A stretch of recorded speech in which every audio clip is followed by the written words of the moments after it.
if you don't want to just be friends with your partner, you want to always create that spark. It's just like anything in life. You don't go and get muscles by not going to the gym. You got to be intentional. You got to put in the work. It's a relationship. It doesn't matter whether it's the first week you're in a relationship or the 10th year that you're in a relationship. All right, guys, welcome to another episode of The Report. Today, I am so excited because we got two special guests, not one, but two special guests. And I must say, this is probably my favorite couple in the entire world, always bringing the energy and just always positive vibes. And two people that I personally look up to. We just got a lift in this morning and actually work out with them every single Wednesday morning. Fun fact, but excited because we got a fun-filled episode for you guys today. And I am so excited. Without further ado, I got Yesi Magana and Garin Hensup. Welcome to the show, guys. Thank you, for brother. having us. Yeah, appreciate you guys Appreciate coming it. on. And oh my gosh, so much to dive into here. But first off, I just want to say congratulations on getting engaged out in Greece. Not too long ago, the photos were fabulous, and you guys got engaged on an 8-date story, and it was date number 8 where you guys got engaged. So I just want to say congrats and Thank excited you. for this. Thank you. I appreciate that. Yeah. Okay. So there's so much to dive into here today, but a lot of talk right now on how to find the right partner. I know you guys found each other. There's a lot of people out there that are listening to this podcast right now that are maybe not happy in a relationship, or maybe they're single and they're trying to figure out exactly what that partner or what the ideal partner looks like for them and how to find that ideal partner. So first question first, and there's so much things going on right now in the dating world. I mean, I'm seeing it shift. I'm recently not single after like 5 years of being single. So Congratulations on that, by thank the you. way. Thank Yeah. you. Yeah, you And got a good I'm one. excited for it. It's a whole new world for me not being single after being single for 5 years, but I'm very excited for it. And we'll talk about some of those benefits. But first things first, what are the right questions that someone should be asking themselves before they go out in the marketplace and before they go out and find the ideal partner for them? Yeah, that's a great question, Rick. You want to Yeah, talk I about can that? take that. Yeah. Yeah, so I think a lot of people are focusing on asking the wrong question. They're focusing on asking, how do I find the right person? But that's not the question you should be asking. The question you should be asking is, how do I become the right person? That's so So good. it's not so much about finding someone, it's about working on aligning your energy to become the person that attracts that person. So working on defining who you are, what you stand for, what are your core values, and focusing on becoming that person. And that will ultimately attract that person. So it's no longer like finding. It will find you in another word. I'm glad that you brought this up because I know so many people personally, and I'm sure a lot of the people listening to this right now, you guys and gals all know people personally to where they are addicted to a relationship and they're always looking for the next relationship. They're just jumping from one to the next. And they never actually leave themselves any time or allow themselves any time in between these relationships to work on self-growth, self-improvement. And because they're not growing, they're attracting the same quality partner over and over and over. And it kind of becomes this like vicious cycle. I know personal friends that I went to high school with, college with, and they just always chase girls. And because they never worked on themselves, like literally their lives and their relationships have literally stayed stagnant this entire time. I was single, I just talked about for 5 years. I worked on myself for the entire 5 years, right? And so I kind of saw it firsthand. It's interesting how it works as a guy. And this is kind of how the game works. I'd love to hear your guys' thoughts, but it's like if you just stop chasing girls as a guy and you actually just work on your thing and building your own empire and like building your own thing, girls will start to chase you. And you'll start to attract higher and higher quality, higher and higher status women just simply by working on your own life. Love to hear your guys' thoughts on that. I mean, that's one of the biggest things that inspired us to start Date Zero and really our pathway that we're on now is we saw so many people they're around us and they sense that energy that we have together. We call it Gynergy, that magnetic, just it's this beautiful thing. But it didn't just start because I met her and she met me and then we came together and that just was this magical pill that unlocked this great thing that we have together. It started from a lot of self-development, self-work, and going through relationships, getting out of relationships and understanding that the reason the relationship didn't work out wasn't just because of the other person. As I got into new relationships and saw cycles that started to happen again and again, and then you are mindful of that. If you have an open mind and you see, okay, look, this is another cycle that's happening again, or this is a repeat, of something and be right away, take change with that, take stock of that and say, what do I need to, how do I need to show up different to create a different outcome?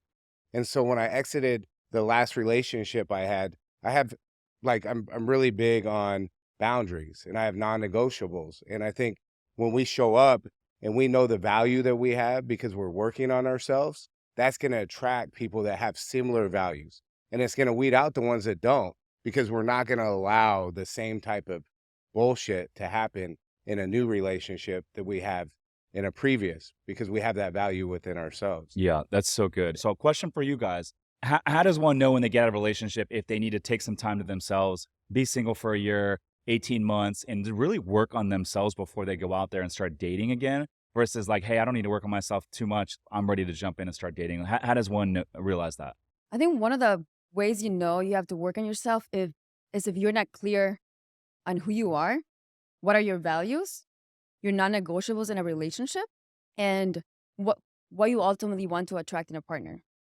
So I think taking that time to really define who you are and what you're looking for in that partner, that's really important. Yeah. Well, me and her both, we before we met, we did a lot of self-work and discovery. And one thing, like a really beautiful story is we both went through this very similar exercise. And it was, where we are currently in a relationship as far as, and at that time I was single, just out of a relationship, what we want in life in a relationship, right? So like what that relation and what it's going to take for you to get there. And at the end of the day, what is out? Why do you want that? And I had this opportunity to take this pathway. I could either go out to Arizona with the boys to Scottsdale, or I could go down to Mexico, and I volunteered at this orphanage. And I felt like this was like this big decision that I had in my life. It was right after a breakup. It was like, what pathway as a human, as a man, do I want to take? Do I want to be the one that goes out and this is my value system and I'm partying and I'm living that up? Or do I want to take ownership and become the person that I really want to attract to have back and that be? So I decided to go down to Mexico. I volunteered at that orphanage. And what I noticed more than anything was that the people there, and it was such a beautiful connection I made with the kids, but the women that were there that I noticed, it was like this beautiful energy that they had. And it was they were about something bigger than themselves. And my takeaway from that was it made it really clear when I went through that exercise. I wanted to be with somebody that was about something bigger than themselves, understood the value they have, and valued me as well as a partner. And so when me and Yessie went on our first date together, and it was this just incredible like connection that we could feel. And then she told me, What was the first date? So our first day was we went to Javier's In La Jolla. in La Jolla. Okay. So Yeah. Garen's whining and dining you on the first date. And one of the highlights of the first date is that I was sharing with Garin that I was about to volunteer and go down to Mexico to build a house in a month. So I sent Garin like the link just to check out the details. I go into the bathroom, and when I come out, Garin had already signed up to do the house build with me. Damn. So I he's just secure the second date, bro. You secured the bag Like, for the second let's date. go. Yeah. I like it. Assertive. But when she told me that, it just like, because I was aware of the value system that was important to me, because I created clarity around that. When we met, it made it really easy for me to understand, okay, I want to operate different in this relationship. I want to show up different for her and for myself. And so having that self-awareness really created a great foundation of communication and attention for us building our Yeah. relationship. And to piggyback on what Garin just said, I also went through a similar exercise before we met. And it wasn't just about defining what are the qualities I'm looking for in a partner, more like a checkbox. Like I want, someone who's successful, who's smart. It was more so, how do I want to feel in this relationship? So going a level deeper, I want to feel safe. I want to feel loved. I want to feel cherished. And really getting down to how I want to feel in a relationship, I think is what truly like helps you to attract that partner in that healthy relationship. What are the 3 or 4 rocks that you think most girls are looking for in a guy? Because I know what guys are looking for traditionally is going to be a little bit different. But I'd love to hear your thoughts. What do you think that the 3 or 4 rocks are that most women are looking for in a partner? I think a lot of women are looking for someone who is successful, Mm-hmm. someone who is intelligent, someone who is funny. I feel that most women are now looking to really how do I want to feel? But I think at the end of the day, what women are looking for is different from what they really want and desire. I Mm. believe what women desire is to feel safe, to feel at peace, to feel cherished, to feel valued, and to really feel seen and understood. I think most women are looking, they think they want all these things, but what they really desire deep down is how to feel those, to feel safe, to feel at peace. But I think it goes full circle, right? So like, it makes sense that everything that you just said. If a woman wants to feel safe and secure, it would make sense that she's more likely to feel safe and secure dating someone who's successful and intelligent because he could more likely to be able to provide, right? Versus someone that is not financially secure or stable, then she's probably not going to feel as safe and secure. So I think that kind of makes sense. Now, for the guy's perspective, Garen, what are like the 2 or 3 rocks you think are most important from a guy perspective? Because I think one of the things off the bat, and I'm just gonna say it. I'm just gonna say it what it is. I think if you take guys like the top 3 or 4 things they're looking for in a woman, yeah, physical attraction is probably number one or number two. Yeah, I mean, obviously, I think physical attraction is a must. I don't think you can really develop a strong relationship for the long term if you don't have some sort of attraction, right? That's the thing that kind of opens the door. But so much more important than that is really the communication and understanding each other. So me and Yessi have always developed a really high level of respect and understanding, and it's set our foundation to be really strong. Because instead of when we met playing games, I talk to people all the time. They're like, "Oh, I'm going to do this. I read this book and it told me to do this or play this type of game." And I'm like, "Bro, like if you got to play games in the beginning of the relationship, what do you think you have to do later on in the relationship? Always going to be having to put on some sort of front, play some sort of game when you want to build with your partner and you want to create a life that you both, find that creates that effect like of just strength and understanding and that place that when because we go through some big fights in life.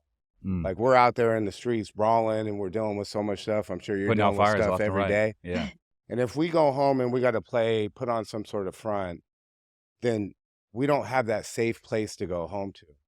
And so what was so important with me and her, it was just developing that trust and communication. So respect was so important to me.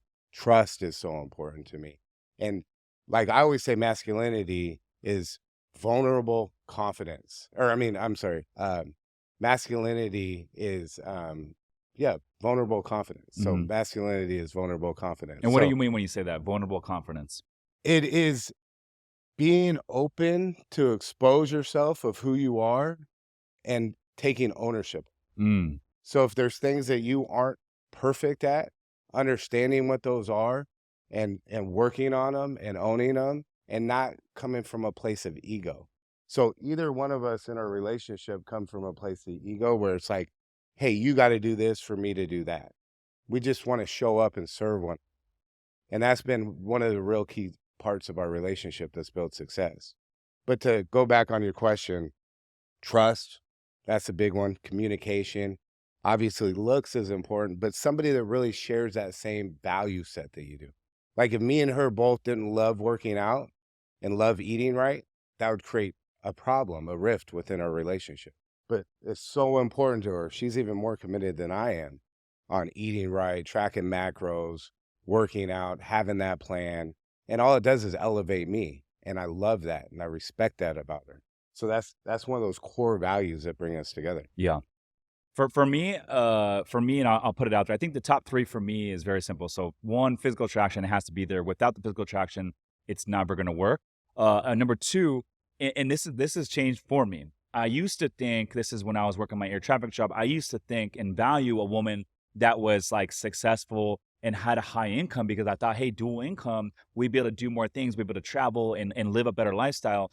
But now, as I've grown and I've achieved more and more financial freedom as I've grown, I actually think opposite. Now I value a woman that's available. I don't want to date a girl that's, a doctor or an attorney and is working 5, 6 days a week and she can take maybe 1 or 2 weeks of vacation a year.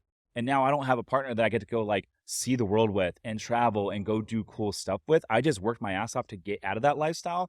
Now I want to date someone that's available. So I value the free time. I don't value a woman that's working 6, 7 days a week. So that's changed for me. I know that that can be different for a lot of guys, and I respect everyone's opinion for what they value. But for me, I just want a woman that's available. So honestly, I could care less if she's like working as a janitor or working at McDonald's. I know it's an extreme example, but for me, I value the time. And then number three would be like easygoing. So like you said it, as a busy entrepreneur or a busy real estate investor, like we're just putting out fires left and right. So like I don't want to get through like a long day in the office where I'm just dealing with problems all day, putting out fires, and then coming home and then having to deal with more problems. Like I just want the home life to be like simple and easygoing. So for example, if it's like, hey, like we're gonna go out to eat after I get out of the office, like I'm like, I want that process to be simple. Hey, like where do you want to go out to eat? Let's go here. Cool, let's do it. I'd love to go. Not like, hey, I don't want to go there, or like, hey, like I don't like the food there. Let's try to go here. Or like, hey, you want to go to like Catalina this weekend? Oh, I don't think the weather's gonna be good enough. Like, what about this? I don't want to deal with more problems in a home life. I'm like, hey, let me provide, let me do my thing, and then the home life just kind of really be simple. That's kind of how those are the three rocks that are important for me. So number one, physical attraction, it's got to be there. Number two, I value time, not how much money they make. And then number three, it's got to be just simple, easy going. Let me just say chill. That's it, right? Just Yeah, chill. yeah, And I think for yeah. a lot of guys, it comes down to those two things. It's like, Yeah. number one, physically, are they attractive? And then number two, are they chill? And it sounds very simple. Like, okay, like those are the only two criteria. And obviously there's a lot of other things, but they all kind of funnel under those two. But it's actually like harder to find than you guys think. If you're listening to this, it is harder to find than you guys think. And for me, just to summarize my rocks again, because I said mainly what I thought women out there are looking for, but for me, the rocks are similar. I think the physical attraction, that's a non-negotiable. Second, for me, it's respect and admiration. So really like how this person sees the world, who they are as a person, how they treat others is really important. And number three is lifestyle compatibility, and really compatibility, meaning that our idea of what it means to live a good life is similar, because you're spending every day with this person. If you don't value health and fitness, if you don't believe giving back is a fulfilling life, you're gonna come across a lot of challenges. So for me, having a similar worldview of what it means to live a good life, and Yeah, I just want to reiterate one thing. It's like I get in these conversations, and I've done a lot of By the way, reflection on this. Oscar's over here taking notes. I love that. Yeah, We got to get I him a love Oscar's a that. microphone. legend over here. Ladies, if you're single, this man over here in the fucking tight threads over here, always looking. His thread game is getting better and better. He's single right now. He's on the market, but not for long. Not for long. So get in while you still can. We got to get Oscar a microphone, by the way. No, we do definitely. Yeah. But I just want to say it's one thing. Like I've been in different places in my life, and there was these check boxes that I had to have. Like, oh, it has to be this, or I want this, or I want this. What I've really learned over everything is sharing the same value system over everything else can really create a really powerful dynamic together and an understanding. Because if you guys both value peace, if you value communication and loyalty, and you guys are on the same page with those aspects of stuff and like where you want your life, what your vision for your life is. And that's one thing that we both did, both individually and together, that has been a powerful thing for us. Is before we understood exactly what we envision our life to be as our highest self, like what we're striving to. And we all fail towards that. We all grind towards that, but that failure is part of that process.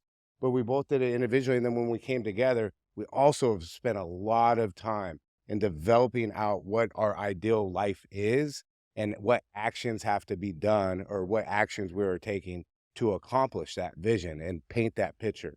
So we have vision boards, we go through our goals together. We make sure that we're in alignment with how we feel with one another. And that's about being intentional. Like setting a relationship and a life of intentionality has been a really powerful key for our relationship. I love that. So speaking of like alignment of values, I also think it's important to kind of know like understand like how the other person likes to perceive love. So like love language is very important, right? And so one thing that like for me, I've realized like as I've grown, I used to not value this, but now I value acts of service, right? Just little things like cooking or like doing the laundry, like little things like that are just like literally like just like making some breakfast in the morning. I'm like, oh my gosh, like the little thing like that is like I feel so much love through that. And so I think understanding how your partner prefers to receive love, I think that's also very important as well. Talk a little bit about that. 100%. And I'm also a big acts of service person. Garin wakes up earlier than me. So every morning he makes me coffee before I wake up. And he also, if we are in bed together, he's always doing a positive affirmation. So he's telling me, you are so beautiful, you are strong, you're so powerful. So for me, acts of service is important. And another one is physical touch. Garrett and I are very affectionate. And words of affirmation. I really do like words of affirmation. I would say gifts is probably the last one, not as Yeah. important. I think But that's the it's last one for most people. yeah. Or if it is high up, they're not going to say it. Yeah. Yeah. What about for you, Garen? One thing too is I think always coming from that lens of gratitude. So feeling appreciated, right? And so a lot of times, Yes, feeling appreciated is big. yeah, a lot of times like people get in this cycle, and I'm sure you've been in it, I've been in it, I'm sure the people listening, they've been in a relationship and they show up and do these things, or somebody does it for them, and it just becomes second nature. And then maybe somebody mentions something, they come over, they have a great dinner, and it's just something you expect to have happen. But they're like, wow, your wife's such a great cook. And you're like, fuck, this is what I get all the time. But really, there's a lot of energy and effort and love that's put in cooking that dinner. So it's almost too like understanding there's power in gratitude and always coming from that lens of not expecting things, so that when you get them, like you want to show up for that other person, and having that perception, like I love making her coffee in the morning. I love making breakfast for us. I love serving her. And not because it's like, oh, I want to serve her, so I'm scared she's going to leave or something like that. No, she can always leave. There's a door, right? Like I'm not afraid of that because I know I'm creating value in our relationship together. But I want to serve her because I want to show up as my best for her. And I know vice versa, because we share the same life picture overall, that she wants to show up at her best for me. And so she's always doing things for me that I'm not even asking or expecting. And it's just these little things that make such a big difference. But, for me, it's like, I'm simple too. Like, fuck me really good. I love that. You know what I mean? She does that. And, Yeah. do my laundry, the laundry, put it away. Like I hate that. And she's great at, like just making sure those needs are taken care of for me as well. And then we're just a part, like we're a Mm. partnership together, and in so many different ways. Yeah. But yeah, to your point, it is understanding how this person perceives love. How do you make them feel loved? How do you make them feel valued? And like for Garen, like he mentioned, like for him, like feeling like taken care of, and like for me, like holding the laundry, putting it away, he feels like he's, taken care of in a way, and that's how he perceives love. So I make sure to make that a priority because I want him to feel valued and loved. And then we go on like Monday and we'll go on a walk. And every Monday we go get flowers. Like I'll buy her flowers. And it's I just love that we, flowers. we go on this walk and she looks forward to it. I look forward to it. Mhm. It's just being intentional, taking that time together and Yeah, just doing something for each. I like that. I think having a deep understanding of like the love language, how your partner likes to receive it, and then how they like to give it, because it could be two different things, right? I think I like to receive acts of service. I don't think I'm like good at giving acts of service, right? But I'm good at like giving out words of affirmation and other things as well. So for example, like with Presley and I, uh, I think one thing that's different with our dynamic here, and this is the first time I've ever had a stay-at-home girlfriend, right? Never had this before. The last girl I dated, we lived together. This is back in 2019 when we split up. She worked, she had her own thing going on. I had my own thing going on. But this is the first time I've ever had a stay-at-home girlfriend. This is the first time she's ever been a stay-at-home girlfriend. And so the dynamic is a little bit different. But one of the things that we've had to kind of learn is like, she has the option to work or not work, right? And so obviously if she wanted to go work and do that sort of thing, like I would support her, but like she has the option to not work. And so her past relationships, those guys like did a lot of acts of service for her. They were the ones cooking, they were the ones cleaning, they were doing a lot of stuff. So this is kind of a new realm for her. Because she's not working, I'm busy like, in the office, I'm grinding, I'm building the empire. And so, she's doing a lot more of the stuff behind the scenes that's important and does require a lot of time, stuff that I don't have the time to do. So cooking, cleaning, if there's kids in the picture down the road, she'll be raising the kids, right? So all that stuff takes a lot of time. And so she's getting used to like kind of doing a lot of that stuff because traditionally in her past relationships, she didn't have to, but she was also busy working. So it's, a lot of it's the learning about what that's like, and that sort of thing. What are your guys' thoughts on stay-at-home girlfriends and all that sort of stuff? Because I don't know, it's new to me. Yeah, that's a great question. I'll answer first and then you get, because I definitely think both perspectives are, No, I agree. Go ahead. important in this situation. I think every relationship in life has ebbs and flows, right? So to me, it's walking in with an open mind and an open heart, into a relationship. And so it's not like, again, like the checkbox, right? Like for me, it's not, hey, is that person super successful or they not have a job at all? And it's about how can I show up for that person that helps create the life that we want to build together? And how are they showing up for me to do that same thing?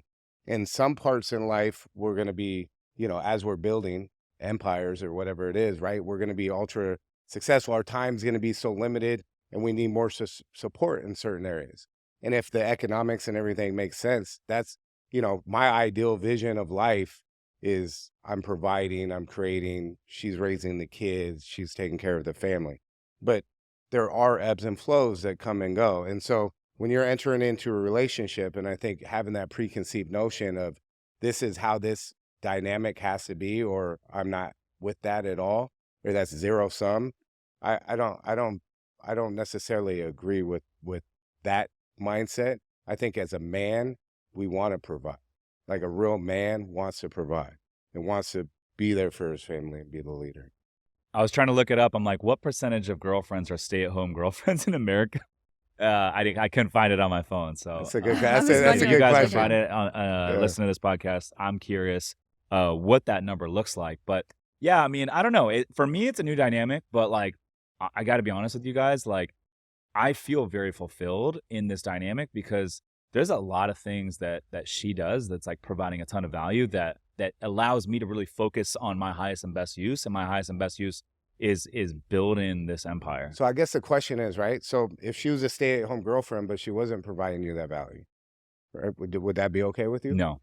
Right. So I guess the point to that is it doesn't really matter whether she stay at home, the value she's creating for you, right? So she could be, you could be in a relationship where both people work and she brings in money and you split everything or whatever else, but there's value being provided on both sides of it.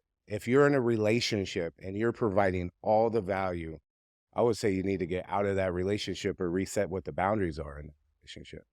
And so it's like we want to label things, I think, a lot, but to me, it's like every situation is its own. And just because you're in this situation doesn't mean it's right or wrong, but there needs to be a balance. There needs to be that commitment to one another that you're both are showing up to try to create the relationship to be as fulfilling as it can be together. That's my view. I don't want to take up Yeah, over. to give my perspective, I don't believe in 50-50. I don't believe there's ever 50-50 or that it's fair In terms of like what, splitting bills? like splitting bills or like Okay. there's yeah, in that relationship. I feel the man is should be the ultimate provider. That being said, like Garen mentioned, doesn't mean that the women shouldn't contribute. I feel like there are different. You can be in different phases in your life where you're contributing maybe a little bit more. Ultimately, women need to feel like the safety that when we're gonna give birth, because it's something such an honor and a blessing to be able to give life. In that moment, we need to feel safe that we can do so without having to worry about finances, without having to worry about paying the bills. So in that sense, women need to have that peace that whenever that time comes, that the man can provide and that we feel safe physically, emotionally, and financially. And that's why there's a study too that like came out. Women are attracted to men that they perceive as being able to be providers. Hmm. And they'll support a man during a certain part of that Yes. process. But if they don't see that man continuing on that growth, then they're not going to be at some point that attraction there. Yeah, absolutely. That makes sense. So we did a fun post over the weekend, and it got a lot of comments. And so basically, the post was Presley and I, and basically said she was perfectly created as a woman, I was perfectly created as a man. She likes to nurture, I like to provide. She'll never ask me to do the dishes. I'll never ask her to split the bills. Her love language is nurturing. My love language is providing. And then in the caption, I said, make men masculine again, make women feminine again. And it did really well, but there was a lot of comments. And I would say most of the comments were positive and there was a lot of good positive feedback. Now, it's very controversial. It's going to rub certain people the wrong way. I think women that are dating men to where they maybe split some of the stuff 50-50, they were kind of like popping off a little bit in the comments. There was a few comments in here, and I want to read a couple of the comments and get your guys' take on these comments. And so one of the comments was, "Hey, if you're so successful and you can provide, why not just hire all that stuff out? Hire a maid, hire a person to come clean the place, and all this sort of stuff. And so she doesn't even need to worry about it." What are your guys' thoughts on that comment? Do you want to take that, or you Okay. want me to take it? I want to Okay, hear you. Let's hear your thoughts you want to hear first. mine? You know, I again, it goes back to service, right? Like access service, and purpose. So, like if I have a stay-at-home girlfriend, wife, or fiance, or whatever it may be, but she and I provide everything, right? So I pay for everything. She doesn't have to do dishes or the cleaner. She doesn't have to. What is it that she is providing as a human being that gives her a sense of purpose? And if there is something there that's creating value for the relationship and value for, maybe it's a bigger purpose. Maybe she's out volunteering at, we love to go down to Mexico. We build houses. We volunteer at these orphanages. Maybe she's dedicating her life to service. And so her time is taken away. But I think we don't even have a TV at our place on purpose. Like our life we are purposeful about what we do from when we wake up to go to bed. Now, if somebody is just going to be floating in the wind throughout the whole day because we take all those responsibilities off their plate, what purpose do they have? Right. So that would be kind of my feedback on that. Other than that, if it's all about, because to me, you're talking about is making our value and time as efficient as it possibly can be. So if I can make a bigger impact by taking my time away from having to fold my clothes, put them away, whatever it may be, doing the dishes, and I have somebody that can fill that, and it allows me to put my time into something that's much more impactful, or her time into something that's much more impactful on what our overall mission is, then that's money well spent, in my view. Yeah, no, absolutely. Okay, someone else said, "What if I don't like doing dishes?" This is a female comment, by the way. By the way, shout out, her handle is Your Natural Birth. Appreciate the feedback here. So Your Natural Birth says, "What if I don't like doing dishes, and what if I'm really good at making money? Then what?" Um, this is what I said. What'd you say? That's what I said. And there was Yeah. a lot. Okay, so she got a lot of likes, and then I respond. There's actually 23 replies to her comment. That's pretty And good. so I replied, and this got a lot of likes. I said, "Your natural birth." I said, "If it makes you happy, you should play that role. But just know it will be more challenging for you to attract a masculine man." That's what I said. That was my response. And it's kind of true, right? I think if you're good at making money and you're happy playing that role, then go do it. But just know it's going to be much more challenging to attract a high status man that's going to want that. Would you 100%. guys agree with that? 100%. And I think you nailed it in the head with it's more about defining the kind of energy that you want to be in the relationship. Do you want to be in your feminine energy, or do you want to be in your masculine energy? And for a woman to be in her feminine energy, she has to feel safe. She has to be provided for, safe physically and emotionally and financially. Like that does help you be more in your feminine energy. And there are times like even now in a relationship where, I have to shift from being in my feminine energy and my masculine energy when I'm working. So there's a little bit more of a shift. So it is really, at the end of the day, is what makes you happy and fulfilled in a relationship. For some women, for most women, it's really being in your feminine energy. But there are some women out there who prefer to be in their masculine energy, and that's okay. Yeah, I got a little bit different of a view on it too. So, to me, and I think that's a great view though. I mean, I think definitely we talk about masculinity and femininity, and I think about this quite a bit actually, and we want to create like a box for it. But if we're walking on the street, I'm gonna be on the side of the road. If there's somebody that's perceived as a threat, I'm gonna be between the threat and her. So that's massive. If we go to a restaurant or we're walking, I'm gonna open the door, for her. Yes. Because Always be gentlemen. because I'm a gentleman. Yes. And that's to me part of that masculinity, to Yes. make her feel safe, make her feel appreciated and secure. That's my role and reason. So when we're in the street, she can go da da da da da like she likes to do. And I know where everything's going on that could be a potential threat to us, right? So I think there's a part of masculinity and femininity that comes in there. I think if you're great at making fucking money and that's what you do, you can go secure a bag, go make money, come home and still be in those roles if those roles are well defined and both you guys are creating a life of purpose. Yeah, absolutely. I agree with everything you guys said. I would say, just to go full circle, The post did really well. I would say 90% of the comments were actually very positive. But you're never gonna please everyone, right? And I would say 10% of the comments were up on the opposing side. And look, this is my stance at the end of the day. I'm like, hey, like whatever role you want to play, like I respect that. Like go play that role. If you're good at making money, go play that role, right? And you got a husband that stays at home, like dude, good for you. That's amazing. All I'm saying is this is like if you're a female out there and you're good at making money and you want to go play that role, that is more the alpha role, and you're probably going to find yourself a little bit more easy to attract a man that's wants to play more of the feminine role, and that's totally fine. If you both of you guys are happy with that role, then go do it, right? This is just what works for us. And again, like everyone has their own thing that works for them, and I respect everyone's side of it. This is just what works for us. That's it. You know what I mean? Anyways, moving along. I want to talk about this. We talk about, hey, where should someone find the right partner? Do you guys think that it's better to go out on the online dating scene and go on these online dating apps? I've done it in the past. I know you guys have done it probably in the past. Or is it best to meet someone organically? I know you guys met organically. What is better, online dating apps or organic? Definitely organic. Just go to the gym. Yeah. That's where Okay, we that was a met. great place. No, Yeah. Why organic? organic, in my opinion, is better because when you meet someone organically, they're being authentic. Usually they're being authentic. So you don't have to go through all these dates to really like find out who they are at their core. What I found from my experience with dating apps is that it took me several dates, sometimes even months to really figure out like what this person's values were, Really? who they were, and Why like does it take you so long, you think? I feel like because people on dating apps are not really showing, they're showing like the best of the best, like the highlights. So they're putting their best pictures out there, their best experiences, kind of their best pictures that they can find. And it's not really who they are authentically. Sometimes some people are, some people try to be authentic, but it's still going to be like a highlight, kind of like Instagram. So do you find yourself disappointed when you go on the first date typically if it's an online date? I have had a lot of those experiences, yeah. And sometimes it's not on the first date, but sometimes it takes me like it takes a few days to get to that point because they're still trying to like present themselves like almost in like in a perfect way.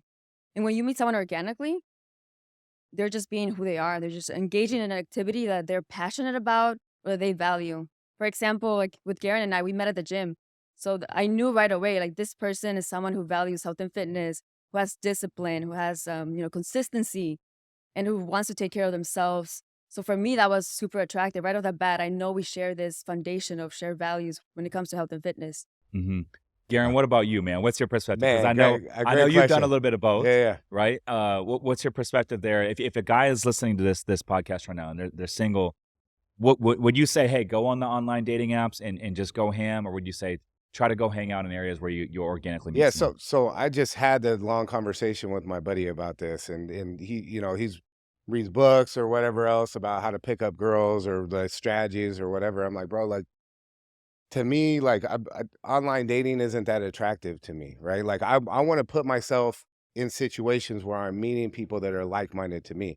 Because his response is, I can never find good girls. Like, how do I find a good girl? There's all these, hoes or whatever else out here in San Diego, like people just, they want somebody that's just taking care of them. They don't actually want to be in a real relationship. I'm like, bro, where are you meeting these girls? It's like, oh, I'm going out to Kettner Exchange or I'm going out to the bar.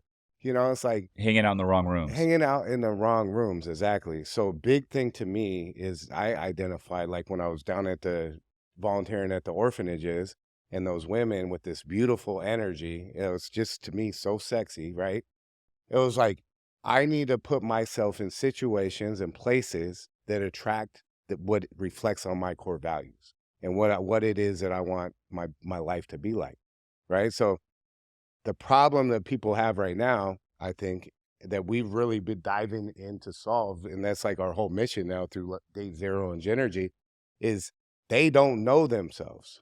They don't know what it is that they want in their life. So when they vision that, they're lost because I could get from A to B, from me to him over there very quickly. But if I don't have a roadmap and know that that's my destination, for me to get there takes a long time. And I guess a long-winded answer to answer dating apps or an organic is if put yourself in the right places to meet somebody that shares that same core values that you do, someone that shares a similar mindset. Could be the gym, which, that would I say is the most successful one for me because I met the love of my life there. Somebody that I just am so grateful to be with and share my life with. It could be, if you go to church, or it could just be some sort of networking group where people are working on themselves. And like that for both of us is a huge pain point because we're down in Little Italy in San Diego, and so many of our friends feel kind of lost in that situation. So that's been kind of what inspired us to roll out Genergy and what we've been doing. Yeah. Hey guys, for the first time ever, I'm teaching a group of driven creators how to build a 7-figure brand. When I went all in on my content only 24 months ago, I 4x my real estate portfolio, grew my team, and even hosted industry leaders like Grant Cardone on my podcast. Now I'm showing you how to master social media, podcasting, and brand building with proven strategies and a supportive network of business owners. Join a community that's just getting warmed up with 40 plus members and growing. So if you want to learn more to see if we can help you, visit the7figurecreator.com to book a free call with my team. Again, it's the 7, spelled like the number 7, figurecreator.com to book a free call with my team. Now back to the show. Okay, so here's my thoughts on it. And I want to say I probably agree with you, Garin, because as a guy, if you're going out there and like dating, I think you want to put yourself in the light that's going to allow yourself to have the best chance. Michael Sartain talks about this all the time. He's been on the podcast a couple times now, and he says it's very competitive in online dating as a male. And the reason he says it's competitive as a male is because he says 20% of the men in the online dating apps attract 80% of the women. And the other 80% of men on the dating apps fight over the remaining 20% of women, right? And so if you just think like ratio and all that sort of thing, like the odds are stacked against you as a guy on these online dating apps. Girls are probably getting hit up by hundreds of girls. I'm sorry, girls are getting hit up by hundreds of guys every single day. Where as a guy, you might be shitting off hundreds of messages and only getting a response from a couple, right? And so I think the odds are stacked against you. And so I say, well, why not just go put yourself in an organic situation to where, because here's the thing, it's really easy for a guy to just create an online profile and start sending messages. It doesn't require like literally any courage or like anything. Anyone can do that from their phone, right? Now, it requires a lot more courage and boldness for a guy to actually roll up to a girl at Starbucks or roll up to a girl at the library or roll up to a girl at the gym and say, hey, nice to meet you. I see you here working out all the time. I just want to introduce myself. My name's Garin. How are you today? Like that takes a lot more courage than just shooting off messages on an online dating app. And so I think because of that, and also when you do that, I think when you meet people organically, girls organically, I also think they're less likely to be on these apps. And one thing that Michael Sartain talks about all the time, he said like girls that are on these dating apps, they're getting bombarded by all these guys. And so it kind of boosts their ego a little bit. It makes them feel like they have hundreds and hundreds of options. And so they're a lot less dateable than the girl that's never been on an online dating app and doesn't really feel like she has a lot of options and a lot of guys swarming her. And then, hey, you're the one guy that rolled up that day and just happened to say, hey, nice to meet you at the gym or at the coffee shop. She's much more likely to have her guard down and be willing to go on a date with you.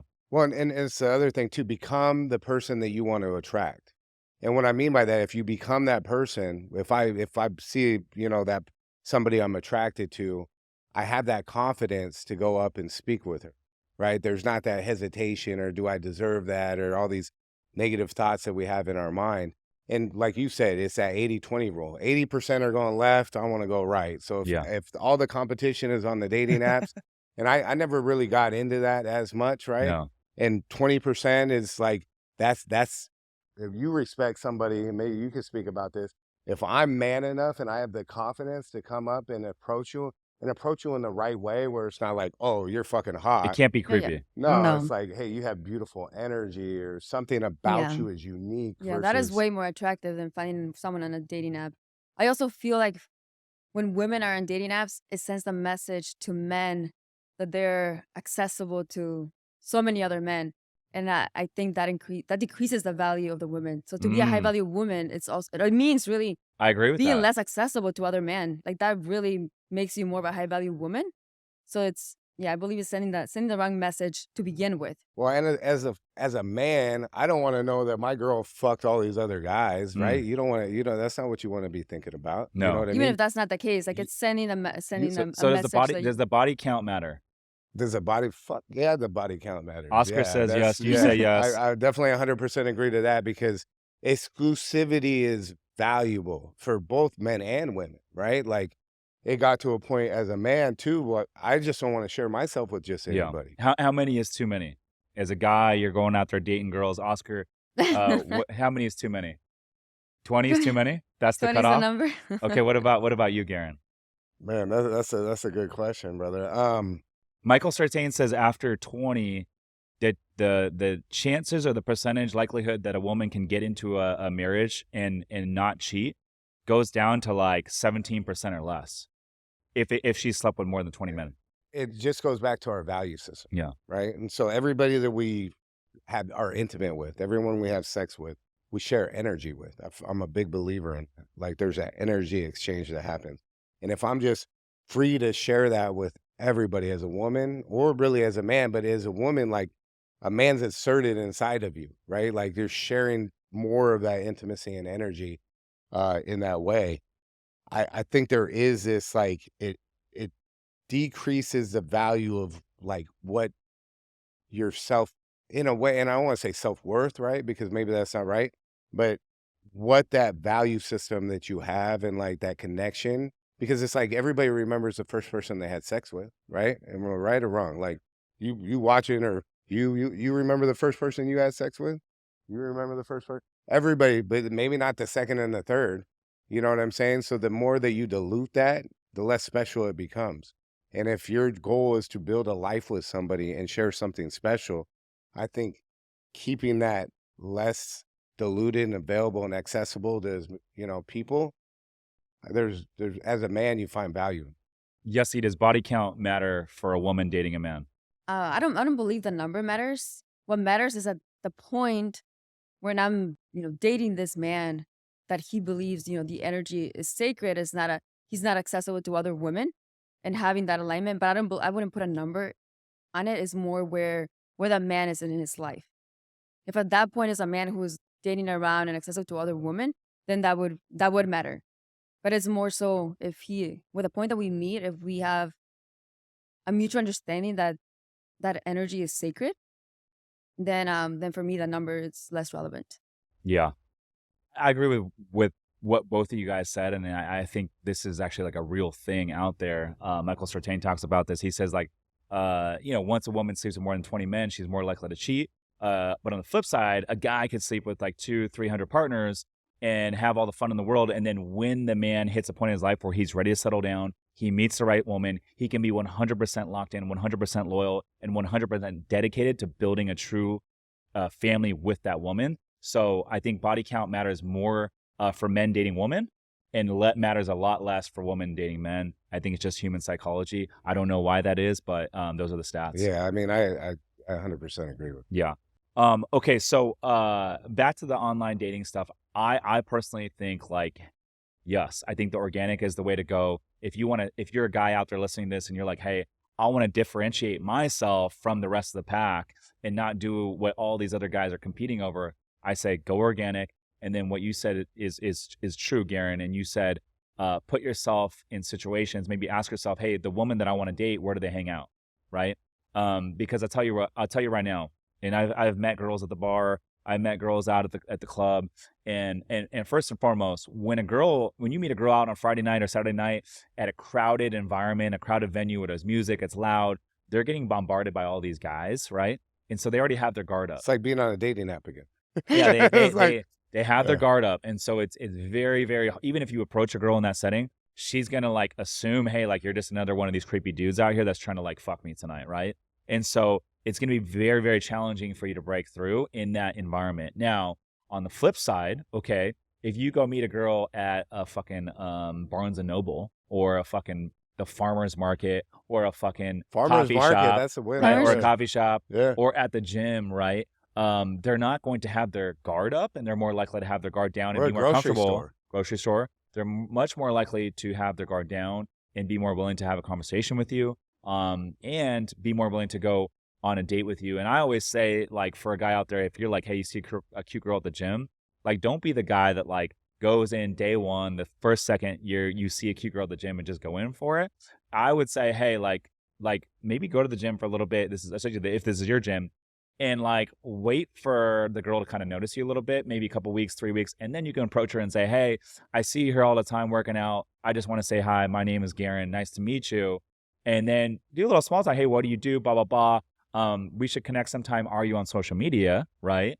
And no, so now it's not intrusive. You're not asking her for a date on the spot. And then you guys connect on social media. She has a chance to kind of feel you out. Because let's just face it, I think most girls in 2024 are going to look someone up online before they go on a date with them. They want to say, okay, what is this person all about? What are they into? Do we have mutual friends? If we have a bunch of mutual friends, then they're more likely to trust that person and more likely to feel comfortable going on a date with them. And then you could DM them and say, hey, it was so great to meet you. We should grab a drink sometime if you're open to it. It's very nonchalant, right? And if a girl's interested, I'm telling you right now, she will let you know. She's like, yeah, I'd love to, right? If they're not interested or they have a boyfriend, they might say, hey, I have a boyfriend. Cool, no worries. Let's stay connected. Great to meet you. And it's not a big deal. That's how I personally like to do it.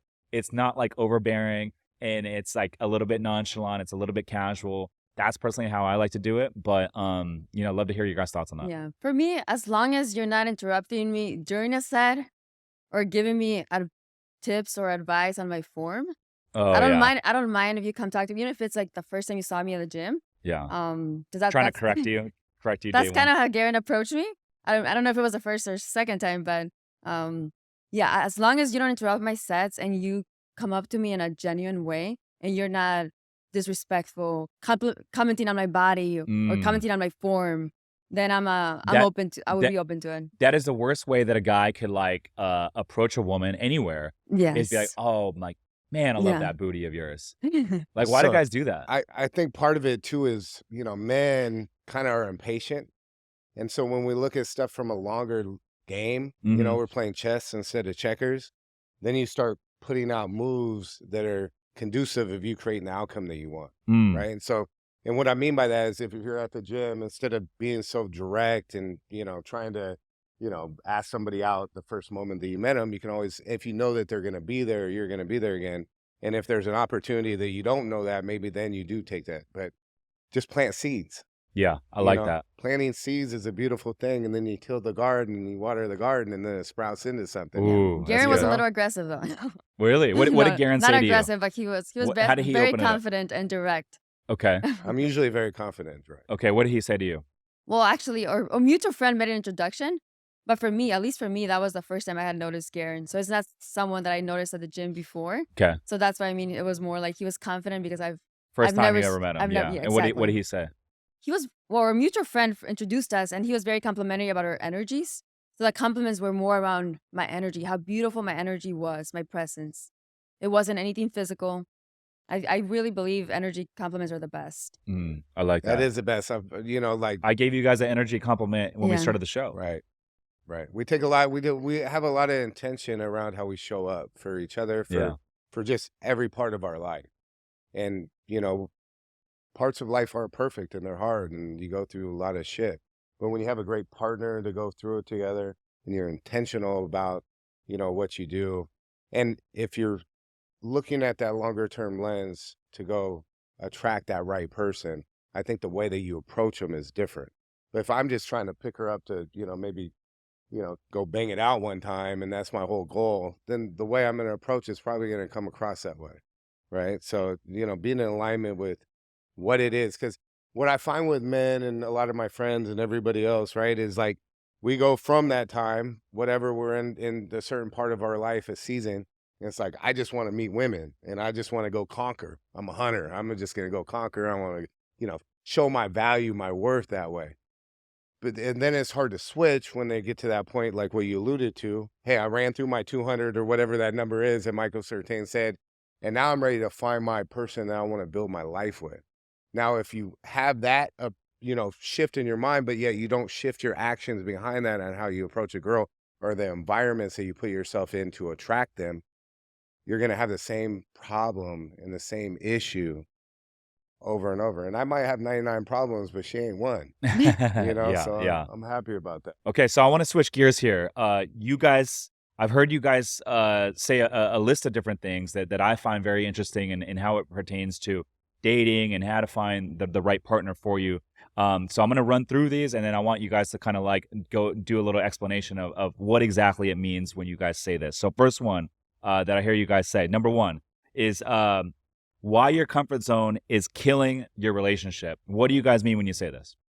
So it's all about gratitude, right? So if I'm sitting here and I'm not trying to grow in the relationship and I'm just focused on what I can get out of the relationship and it's just, I'm just in that hamster wheel and it's just over and over doing the same thing and you're not going out and exploring each other. You're not being intentional about how you show up for one another in their life. It's just not going to end up in a good place. Yeah, I love that. Okay. Anything to add to that, Yessie? Another thing to add to that is in order to keep a relationship alive, you have to stay curious. It's easy to stay so complacent and just get comfortable with your partner. So Garen and I are very intentional about like having date nights, keeping the relationship alive, staying playful, being more childlike. So yeah, so not get so complacent that you're not making an effort to keep the relationship Yeah. young and alive. And I'll say this, like I think the worst thing that you could do when you get in a relationship is get comfortable and start to like let yourself go and not hold yourself to a high standard. So what do I mean by that? Like for me, I want to date someone that's going to bring out the best in me, someone who is going to inspire me to wake up early, go to the gym, because those are the kind of the things that I like to do. And though I know when I'm waking up early, I'm going to the gym. I'm focused on fitness. I'm focused on my business. I'm focused on these little things that keep me fit, keep me happy. I'm the best version of myself. And so I don't want to date someone who is going to be like, oh, let's sleep in a little bit today. Oh, we can skip the gym today. I want to date someone that's going to hold me accountable, but also hold me accountable through their actions, meaning, hey, like they're going to wake up and go to the gym with me early in the morning. That's very important to me. So I agree. I think comfort can kill a relationship for sure. The question is, are you in alignment together?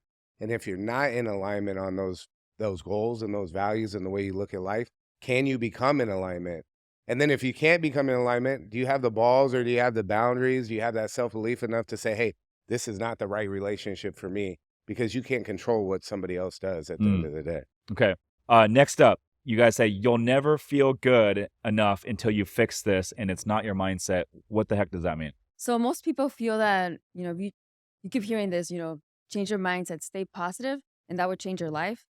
There's a lot more to it. It's more about changing your daily habits, changing your environment, the people you surround yourself with.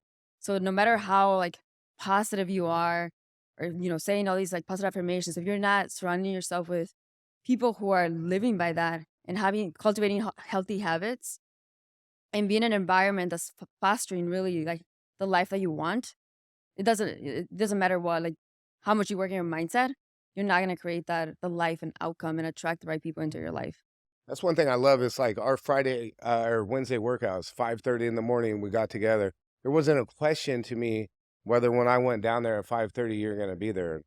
I know you're there because that's who you are as a human being. And that's how Presley is as a human being.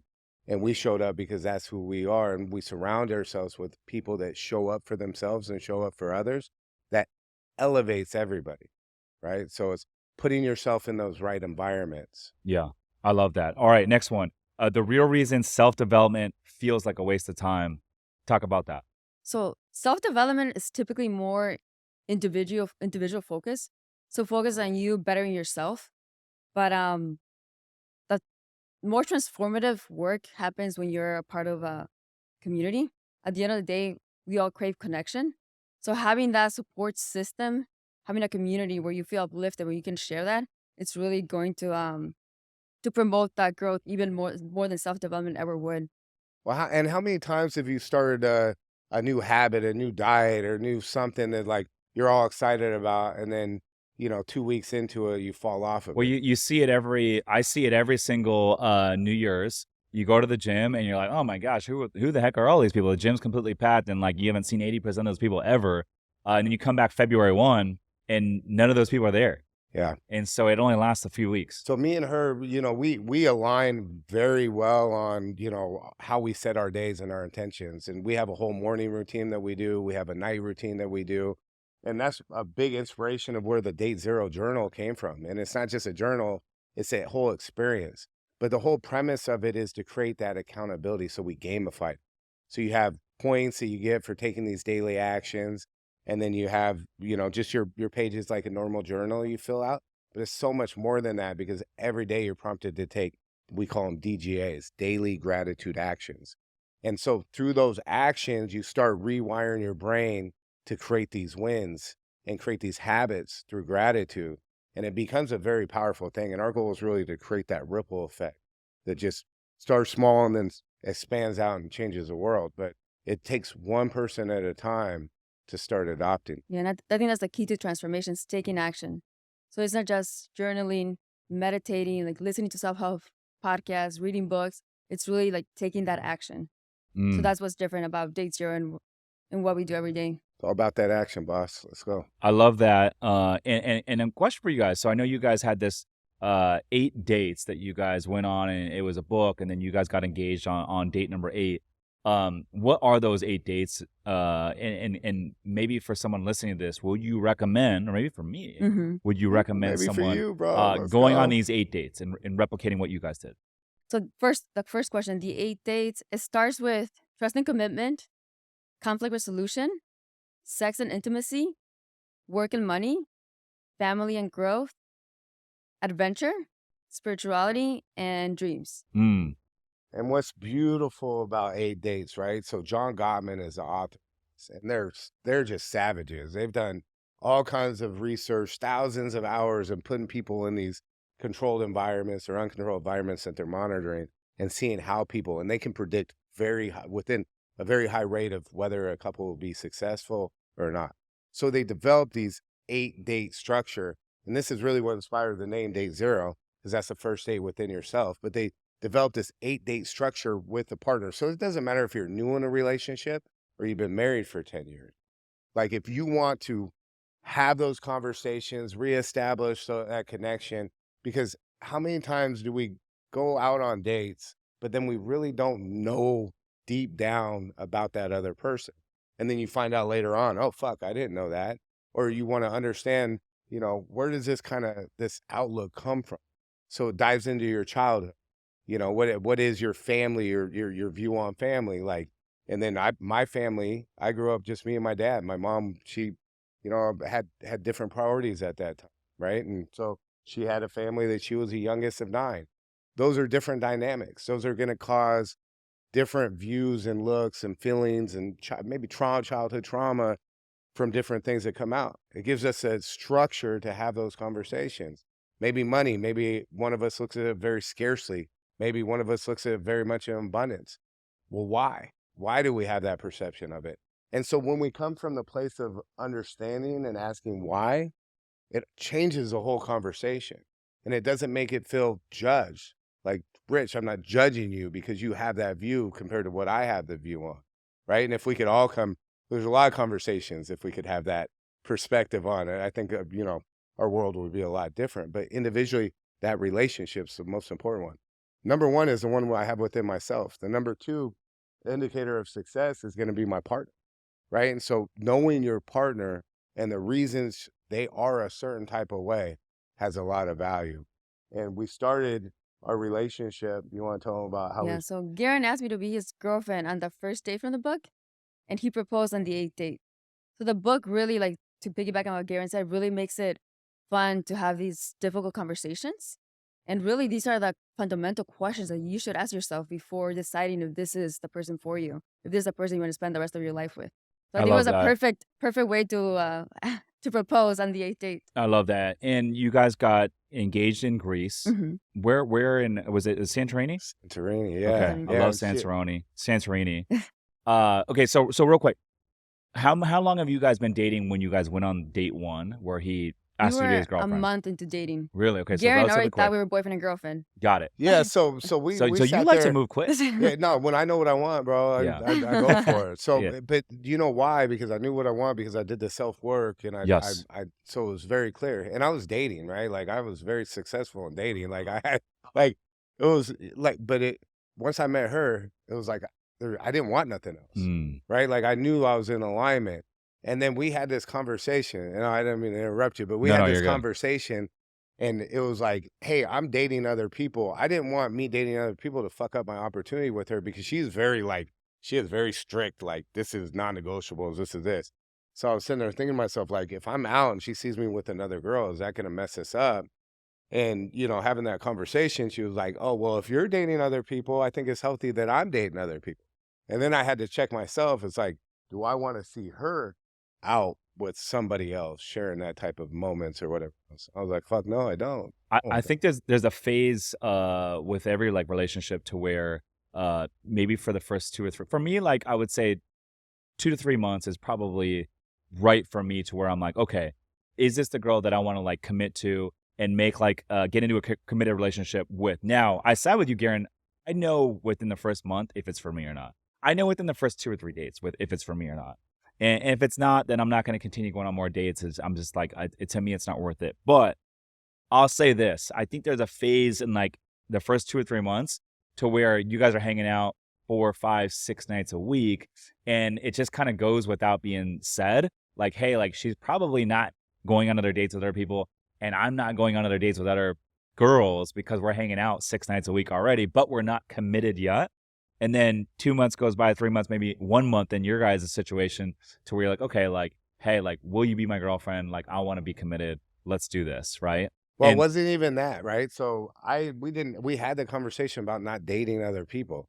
To me, that was a conversation around, hey, you're my girlfriend, right? Like, will you be my girlfriend? But she didn't take it that Yeah, so way. we So established we were exclusive, but he didn't ask me to be his girlfriend oh, officially. really? So I'm more traditional in that way. I like to be asked. Yes. So so what was great about like communication, right? So like So did you ask him like, hey, like, so can you just like provide a little more clarity? Like, are we like together? Like, what did you ask no, him or yeah. no? So the first day, the topic was trust and commitment, and one of the questions from the Oh, book is, "What does commitment mean to you?" And that's when I told him, commitment means that that I have a label as a mm, girlfriend. mm. And Garen it almost threw Garen out I was because like, what? Like, he thought I So was already his when girlfriend. I first met you, Yessie, you were moving into Simone, and it was like I was one of the first residences there. You were moving in with Sarah. That was the first time I met you. Were you guys already like where were you guys in your relationship at that point? We were less than a month into dating. Okay, So we hadn't so gotten the this is first day from the before day book. one. Yeah. that This was is before before day day one from the one book. of the, Okay, yeah, Yeah. okay. exactly. Only a few weeks in. And And then how long later did you move in with Garen? 6 months later. Oh wow, Yeah. why did you guys wait so long? That's long? I, 6 months is a yeah, long time. I thought that was fast. I but mean, wait, if Well, you guys for are me committed after a month, for I me think personally, I had before I met Garen, I had just gotten out of a relationship where I got had it. moved in with my previous partner, and that didn't Oh, work out. After 1 month in, I knew it wasn't gonna work out. So I had a little bit of hesitation. I didn't want to mm. move in too soon. You moved in with your ex, and after 1 month, you knew it was not a fit. After 1 month of moving in, I knew it wasn't gonna And work how out. long? How much longer did you live with him? Only 3 months. 3 months total. Yeah. Why did you wait 2 more months before you broke it off? Because I had invested a lot of time and energy into a relationship, and he was a really good person. We were just not aligned in how we see life, and it was just not we were just not compatible as well in terms of like lifestyle. He was too nice, you think? No, I wouldn't say he was too nice. He was a great person. It just we were just not compatible. The things that we valued and were very different. It wasn't like first. It wasn't an unhealthy relationship or dynamic. He's a very good person. I respect them, and there was no like toxicity or anything like that. No cheating. It was more so I just didn't feel safe in the relationship. she's a gangster like that too. Like, she's not gonna stay in a relationship that doesn't align with her purpose, like her values. That knowing that, I think, has provided a lot of respect that we have for one another. Because I'm that way too. I'm not gonna be in a relationship just to be in a relationship. There has to be, Yeah, and that yeah, one of the things I mentioned earlier for me is so important to feel safe. To feel safe, not just physically, but to feel safe emotionally, and to also feel safe to just like let my guard down and just be more childlike. Just like feel like I could just be myself. Like I'm not walking on eggshells. I have to pretend to be someone that I'm not, and I wasn't able to do that in that relationship. Yeah. Real quick, I want to switch gears here, and Garen, bring that mic a little bit closer if you don't mind. So you guys just mentioned this, and this is very important. I think intimacy in the bedroom with your partner is very important for me. If this is the one person I'm going to sleep with the rest of my life, like that's got to be there. And let's face it, some partners are great in the bedroom, and you just click for whatever reason. It's amazing, and some people not so much, right? And so if you're in a relationship and the intimacy is not there, or maybe you just started dating someone and you're like, hey, you know what, the intimacy is not there, but everything else is good. is it better just to be like, hey, you know what? It's not clicking. Let's move on. Or is it better to be like, hey, maybe this will come along? What are your thoughts on that? For me personally, with Garen and I didn't have didn't have this issue. Like we had just this magnetic connection, even with or intimacy from the very start. I feel like it depends on how much you value like your sex life and your intimacy.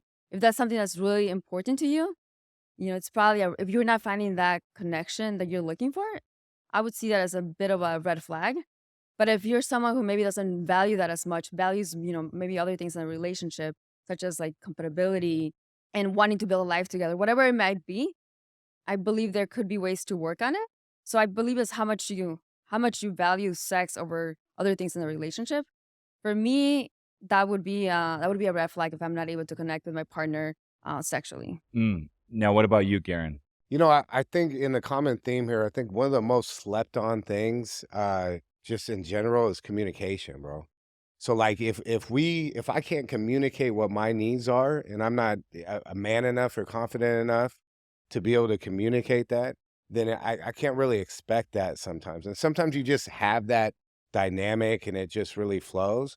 But your question is, if everything else is good in the relationship, but the sex ain't, And this is right? early on. This is like, Yeah. hey, first month you start dating someone new. Everything, all the other metrics are there, and then you finally sleep with them, and you're like, oh my gosh, not what I thought. What do you do in that Not instance? not what you thought. How? Let's break it down a little bit more. Like how bad is that in that aspect? Like it's not the best you've ever had. It's So mediocre at best. I would say communication, So right? you'll So just flat out tell them I Are we talking about you the have first to time have or after you've done it a few times a and you have handful of times, okay, and it's not getting better. okay, it's not you good. have to have communication. As a man, if you can't confidently and in the right way, in a very vulnerable way, explain what your needs are and communicate that, then you don't really deserve it anyways, right? But if you as a man communicate, these are my needs, these are the things that turn me on, this is what I value from sex, this is what gets me going, and she can't respond to that in the way that you want, or you see that she is making effort to create that, it's just like first time you play ball, right? First time you got a ball and you shot it in the hoop, you drove to the lane or you're playing defense, you're not that good at it. You have to practice. But if you're playing somebody and they have a certain way to play, you're going to adjust your game a little bit, right? But if I don't communicate to her, this is the way I like to play the game, and she doesn't know that she needs to adjust, well, I'm not doing her any benefits or myself any favors. So being a man, communicating what your needs are, having that open conversation, and if you have respect with one another, you guys should be able to have that Yeah, what if you conversation. communicated and it's still not getting better? Well, at For a certain point, sex is important, man. in the Like, past, for me, whenever I've dated someone new, and let's say we go on 2 or 3 weeks worth of dates, and then we finally sleep with each other, and all the other metrics are great with this woman, and then we finally sleep with each other, and I'm like, oh my gosh, it's not as good as I thought. I was hoping it would be, and we sleep with each other maybe 2, 3, 4 times, and I'm like, hey, it's not getting better. The sex is mediocre at best.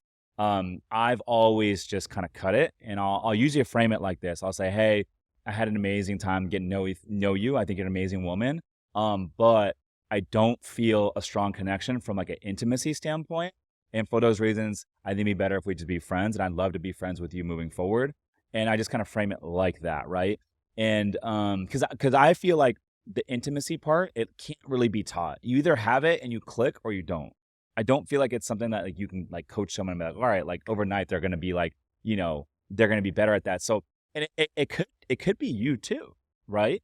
It could just be like, hey, like you guys just don't mesh well together from an intimacy standpoint. They could be great with another partner, but maybe not you, and that's totally cool. So for me, I've never like really forced it. If I'm not feeling it, because once I'm turned off, I'm like turned off.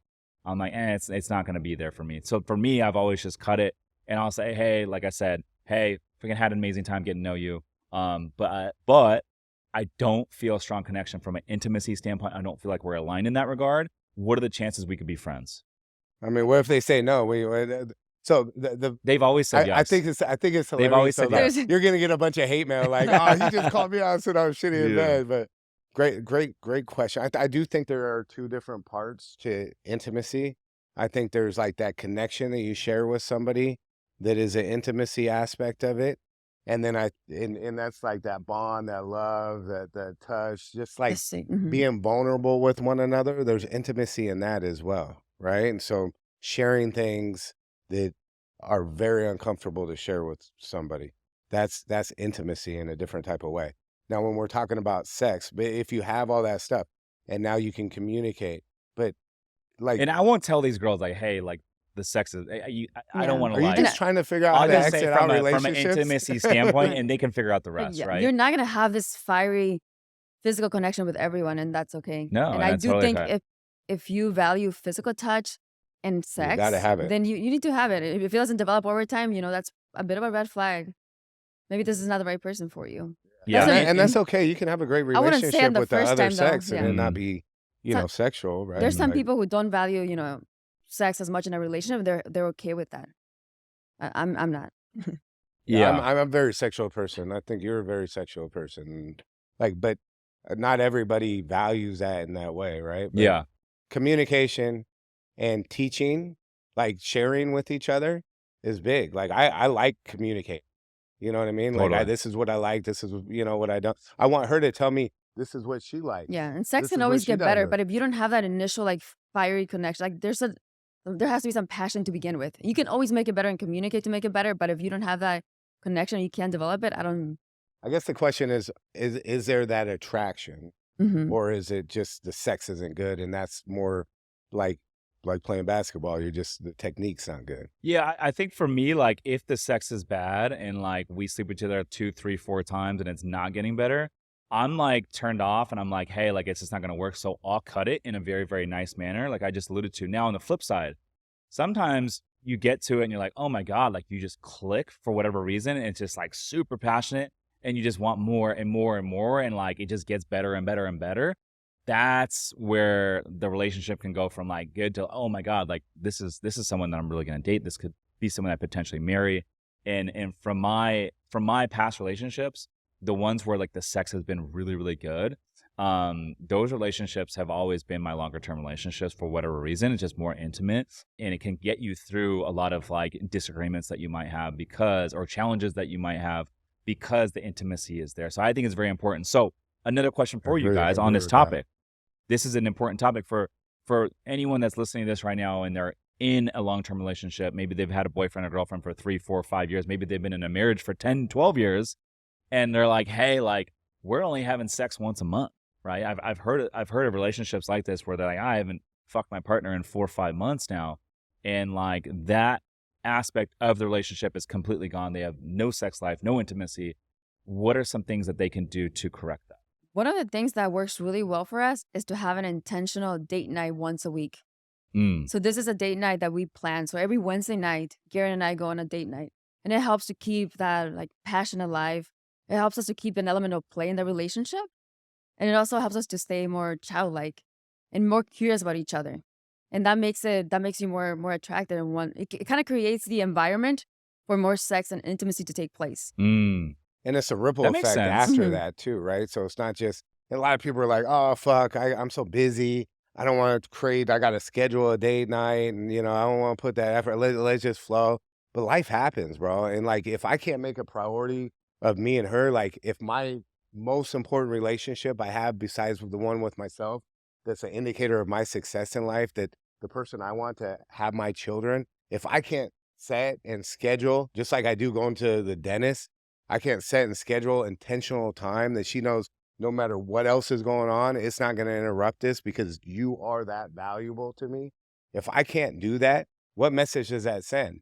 And then why is she going to want to fuck me at that point anyways, right? Because there has to be that communication, that connection and that appreciation for one another, right? So we practice gratitude every single day and I'm very grateful for her and I have a whole thing that we go through. But if I don't practice that, if I'm not intentional around it, like my life's busy, your life's busy. That shit can just all of a sudden you get in a habit of not doing it and you get in a habit of doing it. So I would say if you don't want to just be friends with your partner, you want to always create that spark. It's just like anything in life. You don't go and get muscles by not going to the gym. You got to be intentional. You got to put in the work. It's a relationship. It doesn't matter whether it's the first week you're in a relationship or the 10th year that you're in a relationship. And yeah, getting ready for date night is like you feel sexy, maybe you wear a dress, wear heels. It creates that environment for like it's more passionate, it's more intimate. And sometimes, even having sex before date night in case you get tired after. It's Oh, Yeah, helpful. yeah. That's one of the new hacks we're And then, trying. then, say, it- say then it that again. starts it Say that off again.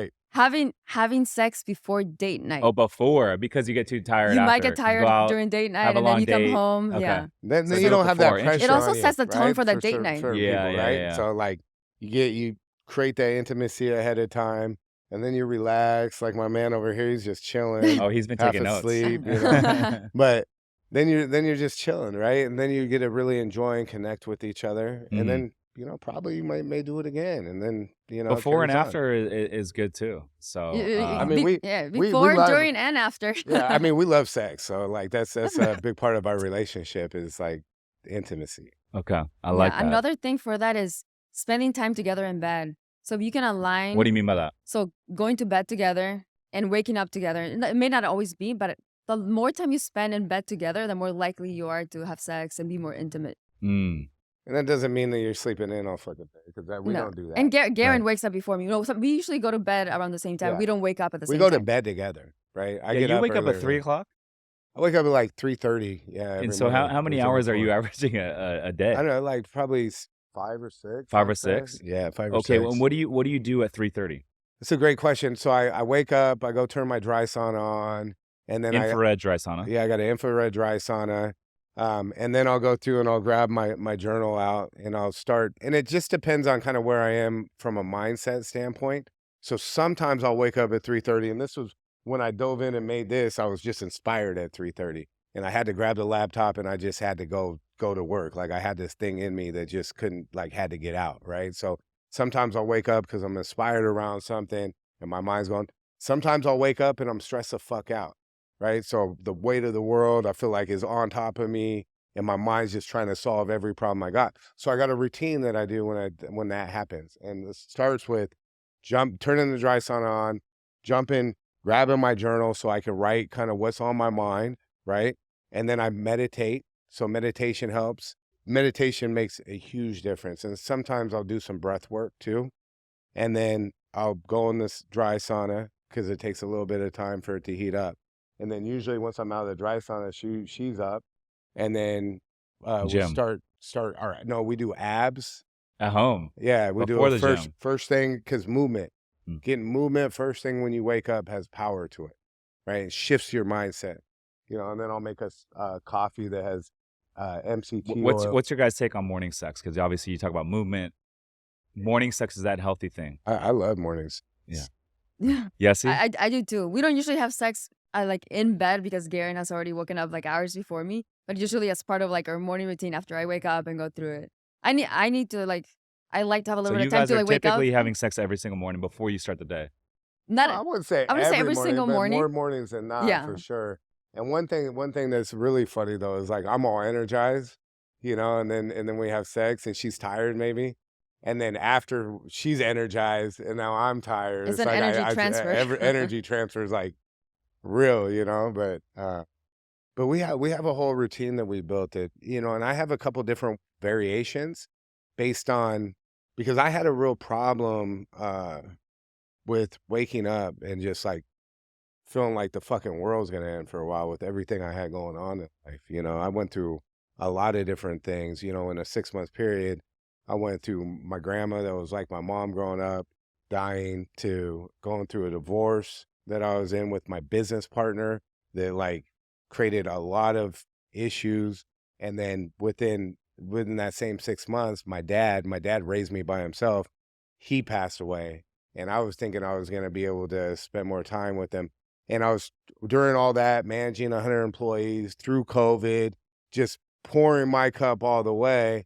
And I ended up not having anything left for myself, and really like, as much as I tried to be effective in life, I realized I'm not being effective. So what was the one thing that got you through that?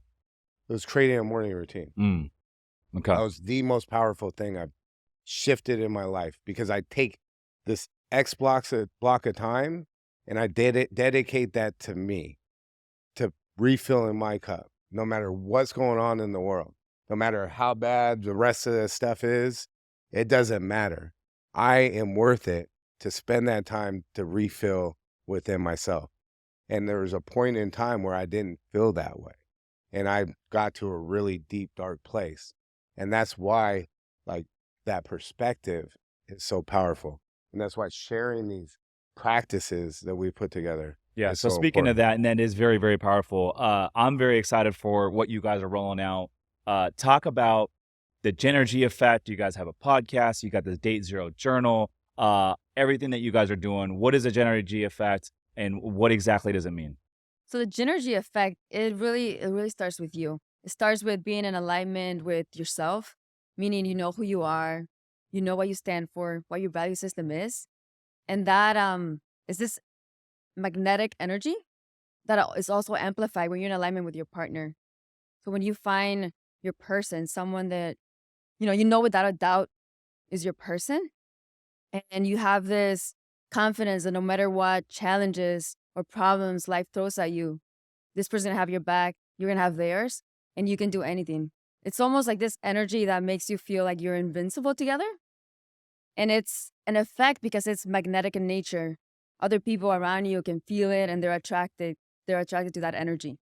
So that is the Genergy effect. And you could speak to it a little bit. You said we're one of your favorite couple. I mean, Yeah. what is your when you're around us, or what do you think is different about us and other people that you're around? I mean, this is It's. I mean, I say it all the time. It's this world is all about energy and the energy that you put out there. And for me, I always like say hi to strangers when I'm walking on down the street. I say hi to everyone. I don't care if it's a girl, guy, old, young, whatever. I'm like, hey, how's your day going? Blah blah blah. It's all about the energy, and I could be having the worst fucking day ever, but if someone's like, hey, how you doing? I'm like, hey, I'm doing amazing. How you doing? Because like I feel like even though I'm having a bad day, I don't want to rub that energy on someone else. And like the more I'm like, tell myself, hey, I am having a good day, like the day becomes good, right? And so for me, I think for you guys, the energy is like second to none. You guys are very charming. You guys are very charismatic. You guys put off a lot of good energy, and that's why a lot of people speak very highly of you guys. I like being around you guys. I don't hang out with people that have bad energy. I just don't. Yeah. no, and that's very important. You have to Yeah. protect that. Yeah. And so that is how Genergy was born, and we both have done so much self work within ourselves, and so we just have so many people that come up to us like, "Hey, what is the success? Like, why is your relationship the way it is, or what creates you to be who you are?" And one, it's just we've both been through the fire in different times in our life, right? And so we had to make a decision, like, do we go all in on changing this outcome of our life, or do we succumb to it? And we both said, fuck that. We're not going to succumb to it. And so when we met and this happened, it just inspired us. Like we have a gift that was God has given to us through the adversity we've been through in life to share with other people.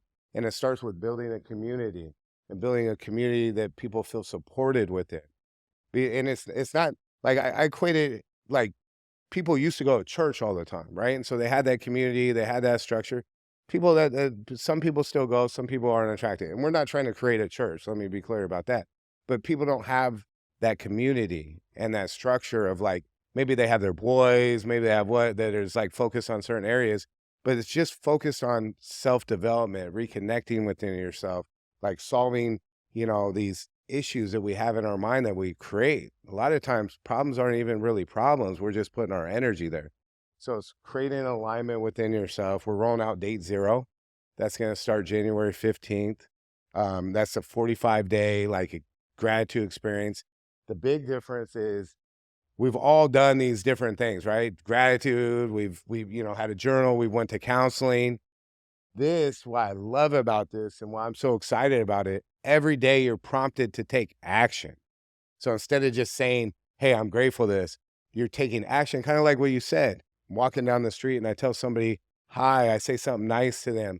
You're taking action through gratitude, through that energy Yeah. exchange. Yeah. Every day you have a different prompt and it doesn't take long time or a lot of effort, but every day you're changing your mindset around it and you're creating this ripple Yeah. effect. And the whole concept of Date Zero came about from The 8 Dates by John Gottman. So Garen and I went on these 8 dates together.